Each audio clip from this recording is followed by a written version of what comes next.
خاک فارس کا مسافر، قسط 31، تحریر عبد المالک ہاشمی۔ پچھلی قسط میں اصفہان کی سیر، سیو سہ پل اور میدان آزادی کی شام کے مناظر بیان ہوئے، جہاں رات کی روشنی اور شہر کی خاموش فضا سفر کی تیاری میں شریک تھی۔ اصفہان سے تہران کے لیے ریل کا سفر اسی شام کی یادوں کے ساتھ شروع ہوتا ہے، جہاں اسٹیشن کی ترتیب، اسٹاف کی شائستگی اور مسافروں کی خاموشی ایرانی نظم و ضبط کی جھلک پیش کرتی ہے۔ ٹکٹ حاصل کرنے سے لے کر ڈبے میں قدم رکھنے تک ہر لمحہ ادب، مہذب مکالمے اور چھوٹے چھوٹے مشاہدات سے بھرپور ہے۔ یہ سفر نہ صرف جغرافیائی فاصلوں کو عبور کرتا ہے، بلکہ تہران تک پہنچنے کے ساتھ ساتھ انسانی تعامل اور ثقافت کی چھوٹی چھوٹی کہانیوں کو بھی زندہ رکھتا ہے۔ ایرانی ریل گاڑی۔ میں نے اپنا سوٹ کیس اٹھا کر ایرانی ریل گاڑی میں قدم رکھا۔ جوانی کی توانائیوں کی بدولت مجھے اوپر چڑھنے میں کوئی دقت پیش نہ آئی۔ ریل گاڑی کی بڑی بڑی کھڑکیاں پہلی نظر میں ہی متوجہ کر گئیں، اگرچہ سب بند تھیں، پھر بھی ایسا لگ رہا تھا جیسے باہر کا منظر اندر کی دعوت دے رہا ہو۔ جولائی کی دھوپ میں شہر پسینے میں نہا رہا تھا، یہاں کی ٹھنڈی ہوا جیسے جنت کا ٹکڑا ہو۔ ہر کوپے میں اے سی خاموش مگر مؤثر خدمت میں مصروف تھا۔ یہ گاڑی پوری اے سی سلیپر تھی، ہر 6 مسافروں کے لیے ایک کمپارٹمنٹ بنایا گیا تھا، جو دل کی راحت کے حساب سے ڈیزائن کیا گیا تھا۔ میری بوگی کی گیلری واقعی دل لبھا رہی تھی، قالین بچھا ہوا، نرم و مخملی، قدم رکھتے ہی ایسا لگتا ہے کہ زمین بھی مسافر کا استقبال کر رہی ہو۔ ہر چیز صاف ستھری، جتنی کہ اسپین کی فیکٹری سے آئی تھی، اور ٹوائلٹ کے باہر دیوار پر بڑے حروف میں درج تھا، اسپین سے امپورٹڈ۔ میں نے دل میں طنزیہ انداز میں کہا، واہ، شاید یہ پانی بھی اسپین سے آئے گا۔ میں اپنے کیبن میں داخل ہوا۔ 6 لوگوں کے لیے مختص یہ کمرہ اپنے اندر ایک پوری دنیا سموئے ہوئے تھا۔ فرش پر بچھا قالین ایرانی ثقافت کی عکاسی کر رہا تھا، اور کھڑکی کے کنارے اسٹیل کا جگ یخ پانی سے بھرا ہوا تھا، جس کا منہ پلاسٹک سے ڈھکا ہوا تھا۔ میں نے اپنی بوتل نکالی اور دل میں سوچا، یہ جگ خوشامد کر رہا ہے، لیکن میں اپنی بوتل کا وفادار ہوں۔ کھڑکی کے عین درمیان ایک آہنی سیڑھی اوپر کی برت کی طرف جا رہی تھی، جیسے کسی خفیہ دنیا کا راستہ دکھا رہی ہو۔ کھڑکی کے اوپر خوبصورت پردہ لٹکا ہوا تھا، دن میں سرکایا جا سکتا تھا اور رات میں خاموش خوابوں کا پردہ بن جاتا تھا۔ میں نے اسے سرکاتے ہوئے خود سے کہا، شاید یہ پردہ بھی کہانی سناتا ہو۔ نشستیں آرام دہ تھیں اور گلابی مائل سرخ رنگ کے کپڑے میں لپٹی تھیں، اور سر کے سہارے کے لیے دیوار میں نرم و نازک کشن لگا ہوا تھا۔ میں اپنی نشست 54 نمبر پر بیٹھ گیا۔ نشست نمبر فارسی اور انگریزی دونوں ہندسوں میں لکھا گیا تھا، گویا ریل گاڑی نے ہر مسافر سے 2 زبانوں میں بات کرنے کا وعدہ کر رکھا ہو۔ میں نے اپنی بوتل کے ڈھکن پر ہاتھ رکھتے ہوئے طنزیہ انداز میں کہا، یہ نمبر بھی بڑے مہمان نواز ہیں، پہلے فارسی پھر انگریزی، ایک زبان بھی سنبھال نہیں پاتے۔ ریل گاڑی کے اس کیبن میں بیٹھتے ہوئے میں سوچ رہا تھا کہ ایران کی یہ پہلی سواری نوجوان دل کی خوشی اور سفر کے شوق کا امتزاج ہے۔ دل میں طنزیہ خیال آیا، یہ اسپین کی گاڑی ہے یا ایرانی دلوں کی محبت سے بنی ہوئی خوابگاہ ہے؟ ایک ایرانی نوجوان سے مکالمہ۔ اس کیبن میں میرے علاوہ 5 اور مسافر سوار تھے، 4 نوجوان طلبہ اور ایک ادھیڑ عمر کا آدمی۔ 4 نوجوانوں میں سے ایک انگریزی بول سکتا تھا۔ سوال و جواب کا آغاز ہوا تو میں نے بتایا کہ میں پاکستان سے آیا ہوں اور ایران کی سیر پر ہوں۔ اس کے بعد ایک طوفان استفسار شروع ہو گیا۔ سب سے پہلا سوال اس نوجوان نے داغا، تم سنی ہو یا شیعہ؟ میں نے جواب دیا، سنی ہوں۔ اس نے بظاہر سینے پر ہاتھ رکھا اور سر کو عاجزی سے جھکایا۔ ہم سب بھائی بھائی ہیں، لیکن اس کے چہرے کے تاثرات ملے جلے تھے، جیسے خوشی کی بجائے محتاط جائزہ لے رہا ہو۔ مذہب کے بارے میں نوجوان خاص سنی ہوں یا شیعہ کبھی کبھار غیر محسوس طور پر متعصب ہو جاتے ہیں۔ مجھے یاد آیا کہ اصفہان میں محسن نامی نوجوان سے ملاقات کتنی خوشگوار تھی۔ وہ مذہبی نہیں تھا، بڑی فراخ دلی سے ملا، اور حتیٰ کہ پاکستانی لڑکی سے شادی کی خواہش کا ذکر بھی کرویا تھا۔ واقعی مذہب میں اعتدال ضروری ہے۔ اس نوجوان کا اگلا سوال مزید پیچیدہ تھا، تم امام مہدی کے ظہور کے بارے میں کیا عقیدہ رکھتے ہو؟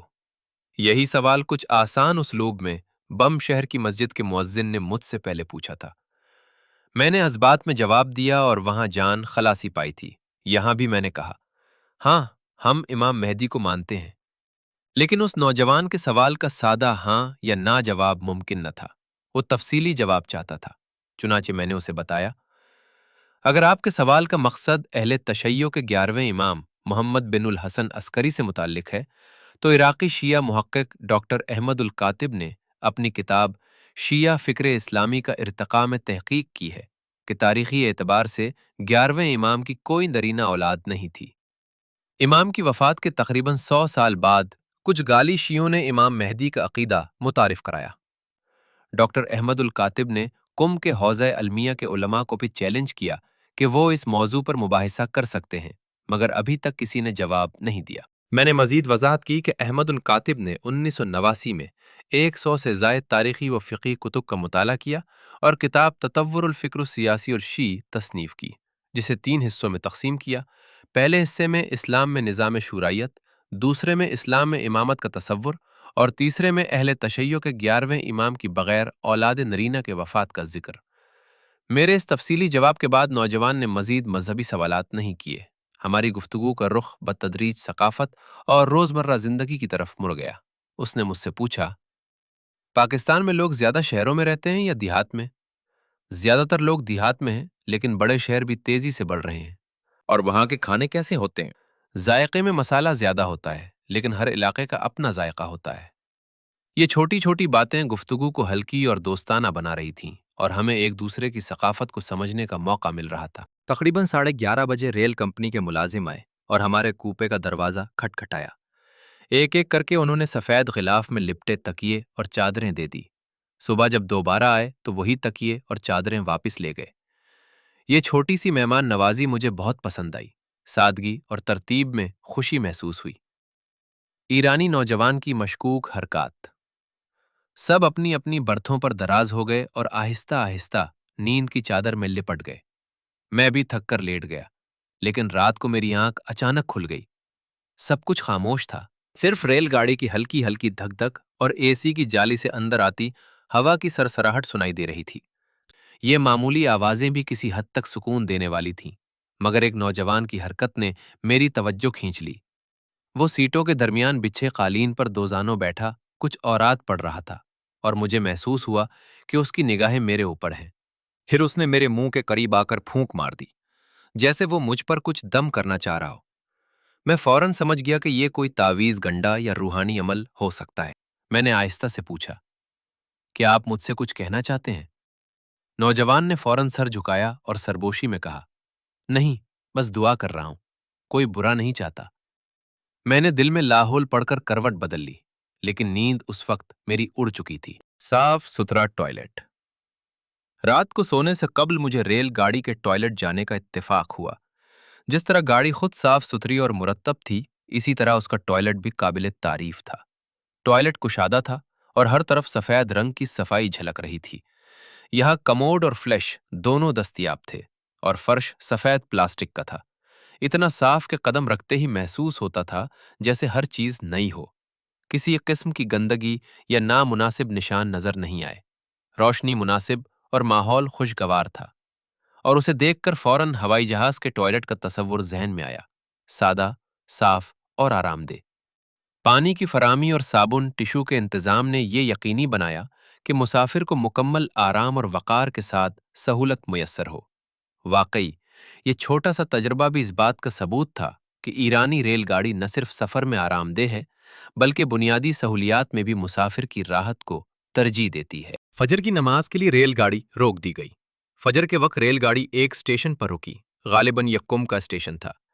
اچانک فارسی زبان میں اعلان ہوا کہ نماز فجر کے لیے مسافر نیچے مسجد میں تشریف لے جائیں۔ میں بھی اپنے کوپے سے نیچے اتر گیا۔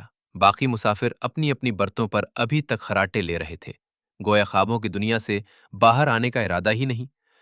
وضو خانہ کشادہ اور صاف ستھرا تھا۔ مرد و خواتین کے لیے الگ الگ انتظام کیا گیا تھا۔ میں نے وضو کیا اور محسوس کیا کہ واقعی یہاں ہر چیز پر ترتیب اور وقار قائم ہے۔ یہ نظام مجھے بہت پسند آیا۔ پاکستان کی ریلوے میں تو یہ سہولت شاذ و نادر ہی نظر آتی ہے۔ البتہ بلوچستان کے کچھ پرائیویٹ بس والے اس معاملے میں بہت متوجہ ہیں۔ اپنی بسیں نماز کے اوقات پر روک کر مسافروں کی راحت کو ترجیح دیتے ہیں۔ پنجاب کے ٹرانسپورٹر بدقسمتی سے اس میں اتنے مہربان نہیں۔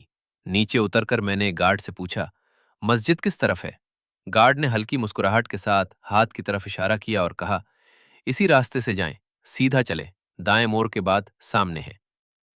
مسجد میں داخل ہوا تو وہاں ایک خاموش سکون چھایا ہوا تھا۔ ہر مسافر اپنی جگہ پر انفرادی طور پر نماز پڑھ رہا تھا، باجماعت نہیں۔ ہلکی روشنی میں لوگوں کے چہرے واضح مگر پرسکون لگ رہے تھے۔ ہوا میں ہلکی خوشبو محسوس ہو رہی تھی، شاید رات کی ہوا، اور مسجد کی صفائی کا امتزاج۔ میں نے دل میں کہا، واقعی یہ لمحہ سکون اور تقدس سے بھرا ہوا ہے۔ نماز کے دوران ہر شخص اپنے دل کی خاموشی میں مشغول تھا۔ ہاتھ اٹھانے اور سر جھکانے کی ترتیب ایک فطری ہم آہنگی پیدا کر رہی تھی، اور ہر حرکت میں احترام اور ادب جھلک رہا تھا۔ میں نے دل ہی دل میں سوچا کہ معتدل رویے اور ذاتی عبادت ہی مذہب کی اصل روح ہے۔